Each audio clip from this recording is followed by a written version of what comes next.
Chelsea အသင်းရဲ့ရလဒ်တွေမတည်မငြိမ်ဖြစ်နေတဲ့အချိန်အသင်းရုံးကန်နေရတဲ့အချိန်မှာတော့မှကျွန်တော်တို့ Chelsea အသင်းရဲ့အသင်းကောင်းဆောင် Captain Reece James ရဲ့ mentality ကိုတော့ကျွန်တော်တို့ Chelsea အသင်းရဲ့ပရိသတ်တွေကတော့ချီးကျူးမှုပြုလုပ်သွားခဲ့တယ်လို့ပဲပြောရမှာပါအဲ့တော့ကျွန်တော်တို့ Reece James ရဲ့စိတ်သက်ပိုင်းဆိုင်ရာဘယ်လောက်ထိထူးခြားလဲဘယ်လောက်ထိကြန့်ခိုင်လဲဆိုတာကိုကျွန်တော်တို့တစ်ချက်လေ့လာပြီးတော့ခွဲခြမ်းစိတ်ဖြာကြည့်အောင်နံပါတ်1အသင်းပေါ်တစ္ဆာရှိမှုအသင်းအခက်အခဲဖြစ်နေချိန်တခြားအသင်းအကြီးတွေရဲ့အကောင်းဆုံးကမ်းလှမ်းမှုတွေရှိလာခဲ့ရင်တော့မှကျွန်တော်တို့ Reece James ကတော့ Chelsea အသင်းမှာပဲဆက်ရှိနေမယ်သူပါနောက်ပြီးတော့သူက Chelsea အသင်းကိုအမြဲတမ်းအဆိုးဆုံးအနေထားကနေဘလို့အကောင်းဆုံးဖြစ်အောင်ပြန်လဲတီဆောင်မလဲဆိုတာကိုအမြဲတမ်းတွေးပြီးတော့ Chelsea အသင်းအတွက်ပဲအရာရာကိုပေးဆက်ချင်တဲ့စိတ်အားထက်သန်တဲ့သူတစ်ယောက်ပဲဖြစ်ပါတယ် Chelsea is my club ဆိုတဲ့သူ့ရဲ့ခံယူချက်ကတော့ Chelsea အသင်းပေါ်ဘလို့စိတ်ဓာတ်မျိုးရှိတယ်ဆိုတာသက်သေပြနေတယ်လို့ပဲပြောရမှာပါနံပါတ်2ဒဏ်ရာတွေကြားကနေကြမ်းကြမ်းခံပြီးတော့ပြန်လာနိုင်မှု James အတွက်အကြီးမားဆုံးစိန်ခေါ်မှုကခဏခဏရနေတဲ့ဒဏ်ရာတွေပါပဲဒါပေမဲ့သူကဒဏ်ရာကနေပြန်လာတိုင်းအရင်ကထက်ပိုစူးစမ်းပြီးအသင်းကိုကူညီဖို့အစဉ်သစ်အမြဲတမ်းဖြစ်နေတတ်ပါတယ်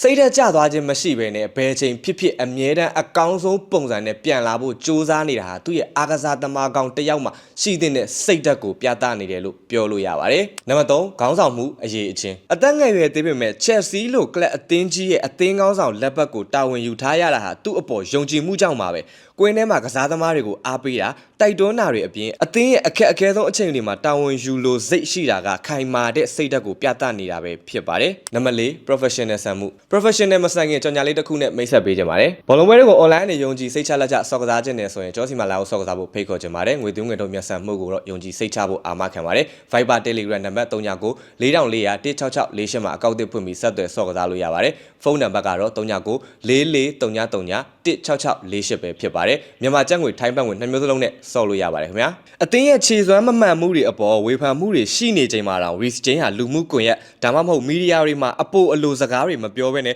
ကွင်းထဲမှာပဲအလုံးနဲ့တက်တည်ပြဖို့စူးစမ်းလေးရှိပါတယ်အခုလက်ရှိ Reece James ရဲ့အကြောင်းကိုအကျဉ်းချုပ်ရမယ်ဆိုရင်တော့ Reece James ဟာ Chelsea အသင်းရဲ့ DNA အပြည့်အဝရှိပြီးတော့စိတ်သက်ကြန့်ခိုင်နေသူတဦးဖြစ်တယ်အသင်းရဲ့အဆိုးရွားဆုံးအခြေအနေတွေအဆိုးရွားဆုံးရုန်းကန်နေရတဲ့အချိန်တွေမှာတော့အသင်းကိုအမြဲတမ်းပြန်ပြီးတော့ဦးမော့လာအောင်တိုက်ခိုက်ခြင်းစိတ် fighting spirit အပြည့်ရှိတဲ့ကစားသမားလို့သတ်မှတ်လို့ရပါတယ်အဲ့တော့ကျွန်တော်ကတော့Chelsea အသင်းရဲ့ DNA လုံးဝအပြည့်ရှိတဲ့Chelsea အသင်းရဲ့အသင်းကောင်းဆောင် Reece James ကို Loyal Captain ဆိုပြီးတော့ကျွန်တော်ကတော့ဂုဏ်ပြုချင်ပါတယ်အားလုံးကိုကျေးဇူးအများကြီးတင်ပါတယ်ကျွန်တော်ပြောသားရတဲ့မှာလိုအပ်တာတွေအမှားတွေရှင်းလဲတောင်းပါပါတယ်